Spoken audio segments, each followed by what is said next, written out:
Hi friends, Gita ഗോവിന്ദത്തിൻ്റെ മറ്റൊരു episode വിശേഷങ്ങളിലേക്ക് എല്ലാവർക്കും സ്വാഗതം. ഇന്നത്തെ എപ്പിസോഡ് തുടങ്ങുമ്പോൾ നമ്മുടെ പവിഴം പറയുന്നുണ്ട്, സ്വാമി വൈദ്യൻ്റെ മരുന്ന് പൊട്ട മരുന്ന് എന്ന് പറഞ്ഞ അജാസിനുണ്ടല്ലോ, ഞാൻ നുറുക്കി അച്ചാറിട്ട് വെക്കും എന്ന് പറയുന്നുണ്ട്. അത് കേട്ട ചിരിച്ച മാർഗഴി പറയുന്നുണ്ട്, അവർ പറയട്ടെ പവിഴം, രഞ്ജുവിൻ്റെ ഗർഭം എന്തോ റിസ്ക് പിടിച്ചതാണെന്ന് അവരൊക്കെ പറയുന്നത്.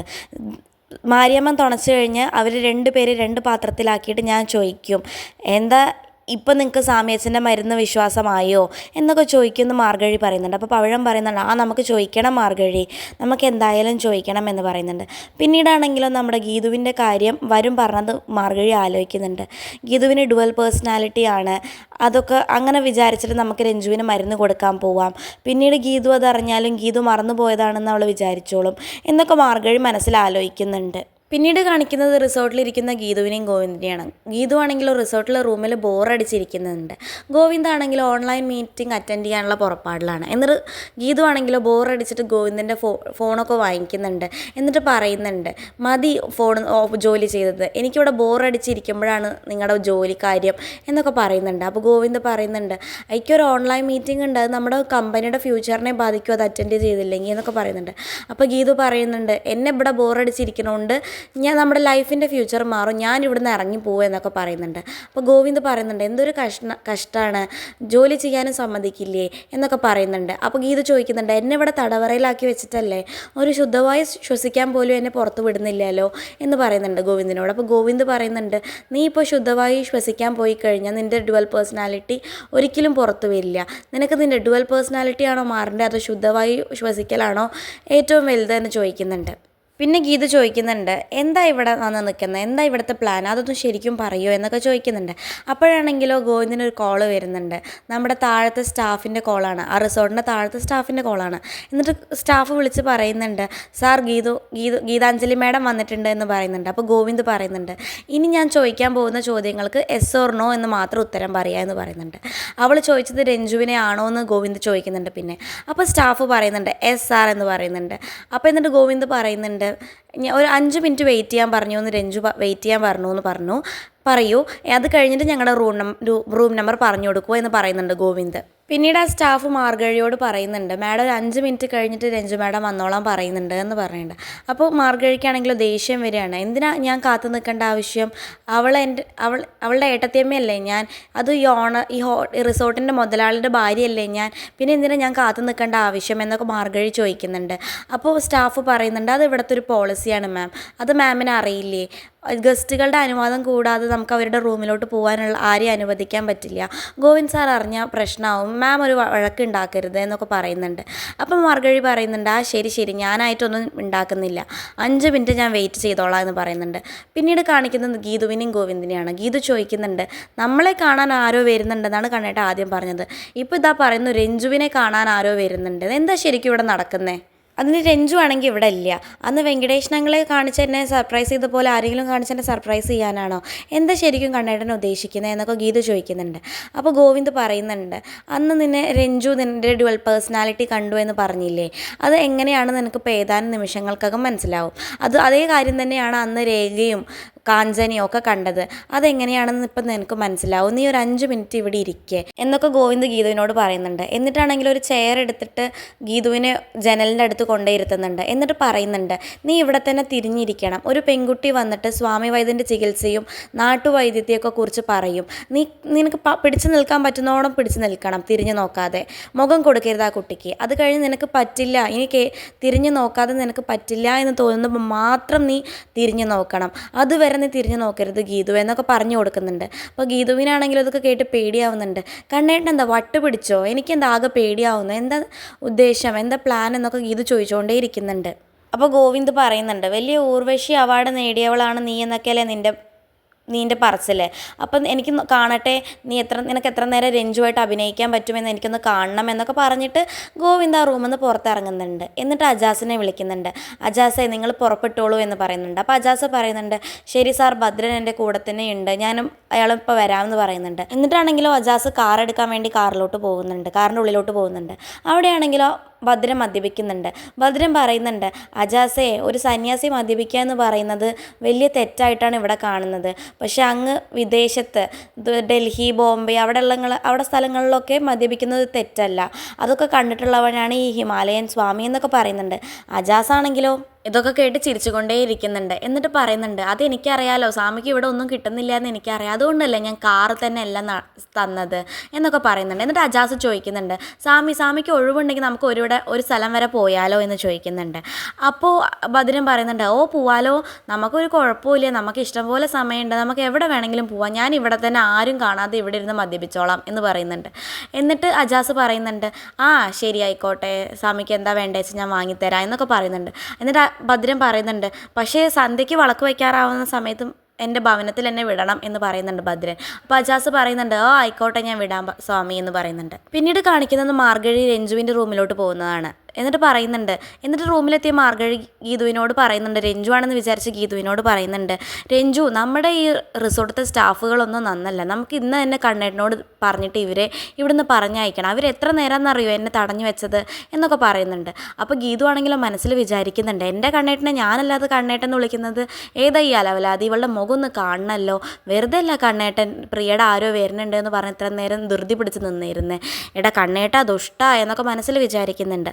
പിന്നീടാണെങ്കിലോ മാർഗഴി പറയുന്നുണ്ട്, കണ്ണേട്ടനെ ഈ നാട്ടുവൈദ്യൊന്നും തരുന്നത് എനിക്ക് തീരെ ഇഷ്ടമല്ല, എനിക്കാണെങ്കിലും അതൊക്കെ ഇഷ്ടമാണ്, ഇനി അതിന് വേണ്ടിയിട്ടാണല്ലോ ഞങ്ങൾ കുറേ തല്ലുകൂടിയത്, ശരിക്കും ആ വഴക്കൊക്കെ ഞാൻ ശരിക്കും എൻജോയ് ചെയ്തു രഞ്ജു എന്നൊക്കെ പറയുന്നുണ്ട്. ഈ മരുന്നുകൾ എങ്ങനെ കഴിക്കേണ്ടതെന്ന് എനിക്ക് ഞാൻ പറഞ്ഞു തരാം, നീ ഇങ്ങോട്ടേക്ക് വന്നേ എന്നൊക്കെ പറയുന്നുണ്ട്. അപ്പോഴാണെങ്കിലും ഗീതു മനസ്സിൽ വിചാരിക്കുന്നുണ്ട്, ഓ അപ്പോൾ ഇവൾ കണ്ണേട്ടനോടായിട്ട് ഇത്രയും ആഴത്തിലുള്ള ഇതാണോ, കൂട്ടാണോ, എനിക്കൊന്നും അറിയണമല്ലോ ഇവൾ ആരാന്ന്, ഞാൻ ഇവിടെ ഇരിക്കാം, നീ ബാക്കി കൂടെ പറ എന്നിട്ടേ ഞാൻ തിരിയുള്ളൂ എന്നൊക്കെ ഗീതു മനസ്സിൽ വിചാരിക്കുന്നുണ്ട്. മാർഗഴിയാണെങ്കിലോ, രഞ്ജു എടി ഇങ്ങോട്ടേക്ക് വന്നേ, ഇതൊന്നും പറഞ്ഞു തരട്ടെ എന്നിട്ട് വേണം എനിക്ക് പോവാൻ എന്നൊക്കെ പറഞ്ഞുകൊണ്ടേ ഇരിക്കുന്നുണ്ട്. നീ എന്താ രഞ്ജു അങ്ങോട്ടെന്നെ തിരിഞ്ഞുകൊണ്ടിരിക്കുന്നേ, ഇങ്ങോട്ട് വാടി പെണ്ണേ എന്നൊക്കെ പറയുന്നുണ്ട്. അപ്പോൾ ഗീതു പറയുന്നുണ്ട്, ഇങ്ങോട്ട് നോക്കിയിരിക്കാൻ നല്ല സുഖമാണ് എന്ന് പറയുന്നുണ്ട്. ആണോ എന്ന് പറഞ്ഞിട്ട് മാർഗഴിയാണെങ്കിലും രഞ്ജുവിനെ ചെയർ പിടിച്ച് തിരിക്കുന്നുണ്ട്. അപ്പോഴാണെങ്കിലും ഗീതുവിൻ്റെ മുഖം കണ്ട് മാർഗഴി ഞെട്ടുന്നുണ്ട്. അയ്യോ ഇത് ഗീതു ആണല്ലോ എന്ന് വിചാരിച്ച് ഞെട്ടുന്നുണ്ട്.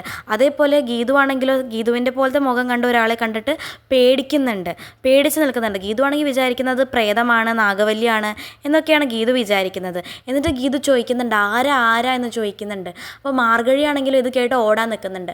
അപ്പോഴത്തേക്കും ഗോവിന്ദ് വന്ന് തടയുന്നുണ്ട്. എന്നിട്ട് പറയുന്നുണ്ട്, തൽക്കാലത്തേക്ക് നിൻ്റെ കളി കഴിഞ്ഞു മാർഗഴി എന്ന് പറയുന്നുണ്ട്. മാർഗഴിയാണെങ്കിലോ പേടിച്ച് നിൽക്കുന്നുണ്ട്. എന്നിട്ട് ഗീതു ചോദിക്കുന്നുണ്ട്, കാണാൻ എന്നെപ്പോലെ ഇരിക്കുന്ന ഇവൾ ആരാ കണ്ണേട്ടാ എന്ന് ചോദിക്കുന്നുണ്ട്. അപ്പോഴാണ് ഗോവിന്ദ് പറയുന്നത്, ഇവളാണ് മാർഗഴി, നമ്മുടെ അമ്മയ്ക്ക് ഓർമ്മ പോയപ്പോൾ ചികിത്സിച്ച് നേരമാക്കിയ സ്വാമി വൈദ്യൻ്റെ വളർത്തു മകളാണ് ഇവളെന്ന് പറയുന്നുണ്ട്. അന്നൊരു ദിവസം ഞാൻ നിന്നെപ്പോലെ ഒരു കുട്ടീനെ കണ്ടു എന്ന് പറഞ്ഞില്ലേ, അത് ഇവളാണ്. എൻ്റെ ഓർമ്മ ശരിയാണെങ്കിൽ നമ്മുടെ ആനിവേഴ്സറി ദിവസം രാധികാമ്മ ചഞ്ചൽ ബേട്ടി എന്ന് പറഞ്ഞു കൊടുക്കുന്നത് ഇവളെ തന്നെയാണ്. നീയാണെന്ന് തെറ്റിദ്ധരിപ്പിച്ച് ചേതൻ ഗ്രൂപ്പുമായിട്ടുള്ള കച്ചവടത്തിന് ഒപ്പുവെച്ചത് ഇവളാണ്.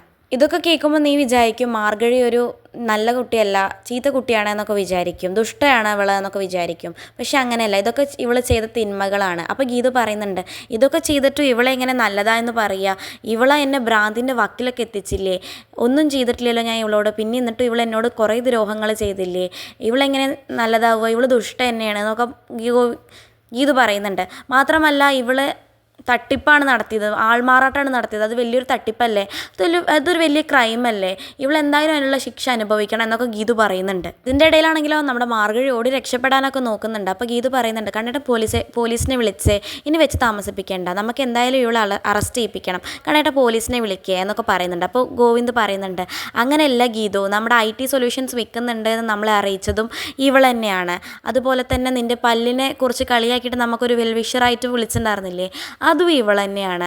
ഇതൊക്കെ ചെയ്യുന്നത് അപ്പം അവളുടെ മനസ്സിലെ നന്മ കൊണ്ടല്ലേ. അതുമാത്രമല്ല ഇപ്പം ഞാൻ എതിർത്തിട്ടും ഞാൻ വേണ്ട എന്ന് പറഞ്ഞിട്ടും ഇവൾ രഞ്ജുവിൻ്റെ അസുഖം ഭേദമാക്കാൻ ആയുസ് നീട്ടിക്കിട്ടാൻ വേണ്ടിയിട്ട് നിൻ്റെ വേഷം ധരിച്ചിട്ട് ഇവിടെ എത്തിയതും അവളുടെ മനസ്സിലെ നന്മ കൊണ്ടല്ലേ. അതുമാത്രമല്ല അപ്ലാസ്റ്റിക് അനീമിയ ഇവരുടെ ഇതിൽ പാണ്ഡുവ്യാധി പാണ്ഡുവിൻ്റെ മഹാഭാരതത്തിലെ പാണ്ഡുവിൻ്റെ വ്യാധി ഒരിക്കലും ചികിത്സിച്ച് മാറ്റാൻ പറ്റില്ല എന്നറിഞ്ഞിട്ടും അവൾ ചികിത്സിക്കാൻ റെഡി ആവുന്നില്ലേ, അതൊക്കെ അവളുടെ നന്മ കൊണ്ടല്ലേ എന്നൊക്കെ പറയുന്നുണ്ട്. അപ്പോൾ മാർഗഴി പറയുന്നുണ്ട്, സാറ് പറഞ്ഞതൊക്കെ ശരിയാണ്, പക്ഷെ സാറിന് ഇതൊക്കെ എങ്ങനെ അറിയാമെന്ന് ചോദിക്കുന്നുണ്ട് ഗോവിന്ദിനോട്. അപ്പോൾ ഗോവിന്ദ് പറയുന്നുണ്ട്, മാർഗഴി ഇപ്പം നിനക്ക് നിന്നേക്ക് അറിയുന്നതിൽ കൂടുതൽ എനിക്ക് നിന്നെ ഇപ്പം അറിയാം. നിൻ്റെ എല്ലാ ചരിത്രവും ഞാൻ കണ്ടുപിടിച്ചിട്ടുണ്ട്. എല്ലാം കണ്ടെത്തിയതിന് ശേഷമാണ് ഞാൻ ഈ കളിക്ക് ഇറങ്ങിയത്. നീ എൻ്റെ ഗീതുവിനെ വട്ടാക്കിയ നിന്നെ മണിച്ചിത്രത്താഴിട്ട് പൂട്ടുമെന്ന് ഞാൻ അന്നേ ഇവളോട് പറഞ്ഞിട്ടുള്ളതാണ്. അത് ഞാൻ വാക്ക് പാലിച്ചു. അതുകൊണ്ട് എനിക്ക് നിൻ്റെ എല്ലാം അറിയണമായിരുന്നു. അതുകൊണ്ടാണ് ഞാൻ ഇതൊക്കെ അന്വേഷിച്ച് വെച്ചത് എന്നൊക്കെ പറയുന്നുണ്ട്. എന്നിട്ടാണെങ്കിലോ ഗീതു പറയുന്നുണ്ട്, ഗീതു നോക്കി നിൽക്കുന്നുണ്ട് ഗോവിന്ദിനെ. എന്നിട്ട് ഗോവിന്ദ് പറയുന്നുണ്ട്, ഇനി മാർഗഴി എങ്ങോട്ടേക്കും ഓടിപ്പോവില്ല, അവൾക്ക് അറിയാനുള്ളതൊക്കെ എൻ്റെ കയ്യിലുണ്ടെന്ന് അവൾക്കറിയാം. അതുകൊണ്ട് നമുക്ക് എല്ലാവർക്കും ഇനി ശുദ്ധമായി ശ്വസിച്ചുകൊണ്ട് സംസാരിക്കാം. നിങ്ങളെല്ലാവരും പുറത്തോട്ട് വാ എന്ന് പറഞ്ഞ് എല്ലാവരെയും കൊണ്ട് പുറത്തോട്ട് പോകുന്നുണ്ട് ഗോവിന്ദ്. പിന്നീടാണെങ്കിൽ ആ മാർഗഴി റിസോർട്ടിൻ്റെ ഫ്രണ്ടിൽ നിൽക്കുന്നുണ്ട്. അപ്പോഴാണെങ്കിൽ ഭദ്രനും അജാസും അങ്ങോട്ടേക്ക് വരുന്നുണ്ട്. അപ്പം ഭദ്രനെ കണ്ട മാർഗഴി മനസ്സിൽ വിചാരിക്കുന്നുണ്ട്, ഇയാളാവും എൻ്റെ അച്ഛനെന്ന് തെറ്റിദ്ധരിച്ചിട്ടാവും ഗോവിന്ദ് സാർ ഇയാളെ ഇങ്ങോട്ടേക്ക് കൊടുത്തിട്ടുണ്ടാവുക. പക്ഷേ എൻ്റെ അമ്മയ്ക്ക് ഇയാളുടെ ഫോട്ടോ കാണിച്ചു കൊടുത്തപ്പോൾ എൻ്റെ അമ്മ ഇയാളെ തിരിച്ചറിഞ്ഞില്ലല്ലോ, അതൊന്നും സാറിന് അറിയില്ലല്ലോ, അതുകൊണ്ടായിരിക്കും എന്ന് പറയുന്നുണ്ട്. പിന്നെ ഭദ്രനാണെങ്കിൽ അജാസിനോട് പറയുന്നുണ്ട്, ഇതെൻ്റെ മരുമോൻ്റെ റിസോർട്ടല്ലേ എന്ന് പറയുന്നുണ്ട്. അപ്പോൾ അജാസ് പറയുന്നുണ്ട്, അതേ സാർ എന്ന് പറയുന്നുണ്ട്. നമുക്ക് കാണാനുള്ളവരൊക്കെ ഇവിടെയാണുള്ളതെന്ന് പറയുന്നുണ്ട്. അപ്പോഴാണെങ്കിലോ ഭദ്രൻ ഗീതുവാണ് തെറ്റിദ്ധരിച്ച് മാർഗഴിയെ കാണുന്നുണ്ട്. മാർഗഴിയെ കണ്ടിട്ട് ഭദ്രൻ പറയുന്നുണ്ട്, ഭവതി എന്താ ഇവിടെ എന്ന് ചോദിക്കുന്നുണ്ട് മാർഗഴിയുടെ അടുത്ത്. അപ്പോൾ മാർഗഴി പറയുന്നുണ്ട്, എന്താന്ന് ചോദിക്കുന്നുണ്ട്. അപ്പോൾ അജാസ് പറയുന്നുണ്ട്, എന്താ ഇവിടെ വന്നിരിക്കുന്നതെന്ന് സംസ്കൃതത്തിൽ ചോദിച്ചതാണ് എന്ന് പറയുന്നുണ്ട്. അപ്പോൾ മാർഗഴി പറയുന്നുണ്ട്, എന്നെ ഗോവിന്ദ് സാറാണ് ഇവിടെ കൊടുന്നതെന്ന് പറയുന്നുണ്ട്. അപ്പോൾ ഭദ്രൻ ചോദിക്കുന്നുണ്ട്, ഭർത്താവിന് സാറേ എന്ന് വിളിക്കുന്നു എന്ന് ചോദിക്കുന്നുണ്ട്. അത് കേട്ട് മാർഗഴി മിണ്ടാണ്ട് നിൽക്കുന്നുണ്ട്. പിന്നെ ഭദ്രൻ പറയുന്നുണ്ട്, എൻ്റെ ജ്ഞാനദൃഷ്ടിയിൽ ഇവിടെ എന്തോ പ്രശ്നം നടക്കുന്നത് ഞാൻ കാണുന്നുണ്ട് എന്ന് പറയുന്നുണ്ട്. അപ്പോൾ അജാസ് പറയുന്നുണ്ട്, കൂടുതൽ ദൃഷ്ടിയൊന്നും ഇവിടെ പതിപ്പിക്കേണ്ട, ബാക്കി എന്താ ജ്ഞാനദൃഷ്ടിയിൽ കണ്ടതെന്ന് ഗോവിന്ദ് സാർ പറയും, അങ്ങോട്ട് നടന്നേന്ന് പറയുന്നുണ്ട്. അപ്പോൾ ഭദ്രൻ പറയുന്നുണ്ട്, എൻ്റെ മരുമോനും ജ്ഞാനദൃഷ്ടി ഉണ്ടോ, എൻ്റെ പാതയിൽ കൂടെ ഇനി വരാൻ പോവുകയാണോ, ഞാൻ തന്നെ അവന് വേണമെങ്കിൽ മന്ത്രങ്ങളൊക്കെ പറഞ്ഞു കൊടുക്കാം എന്നൊക്കെ പറയുന്നുണ്ട് അജാസിൻ്റെ അടുത്ത്. ഇത് കേട്ട മാർഗഴി പറയുന്നുണ്ട്, വാ ഞാൻ തന്നെ ഗോവിന്ദ് സാറിനെ കാണിച്ചു തരാം എന്ന് പറഞ്ഞിട്ട് ഉള്ളിലോട്ട് കൊണ്ടുപോകുന്നുണ്ട്. അവർ 3 പേരും ഉള്ളിലോട്ട് പോകുന്നുണ്ട്. അത് കഴിഞ്ഞിട്ടാണെങ്കിൽ അവിടെ എത്തുന്ന സമയത്ത് ഗോവിന്ദും ഗീതുവും നിൽക്കുന്നുണ്ട്. അപ്പോൾ ഗീതുവിനെ കണ്ട് ഭദ്രൻ ഒന്ന് ഞെട്ടി നോക്കുന്നുണ്ട്. പിന്നെ എന്നിട്ട് മാർഗഴി ഒന്ന് നോക്കുന്നുണ്ട്. 2 പേരും മാറി മാറി നോക്കുന്നുണ്ട് ഭദ്രൻ. അത് കാണിച്ചുകൊണ്ടാണ് ഇന്നത്തെ എപ്പിസോഡ് അവസാനിക്കുന്നത്. നമുക്ക് വരും എപ്പിസോഡുകളിൽ കണ്ടറിഞ്ഞ് കാണാം മാർഗഴിയാണ് എങ്ങനെയാണ് പവിഴത്തിൻ്റെ കയ്യിലെത്തിയത്, ഭദ്രനാണോ മാർഗഴി അവിടെ കൊണ്ടേ കിടത്തിയത് എന്നൊക്കെ നമുക്ക് വരും എപ്പിസോഡുകളിൽ കണ്ടറിഞ്ഞ് കാണാം. ഇതുപോലുള്ള ഗീതാ ഗോവിന്ദം വിശേഷങ്ങൾ നിങ്ങൾക്ക് പെട്ടെന്ന് അറിയാൻ വേണ്ടി ചാനൽ സബ്സ്ക്രൈബ് ചെയ്യാൻ മറക്കരുത്.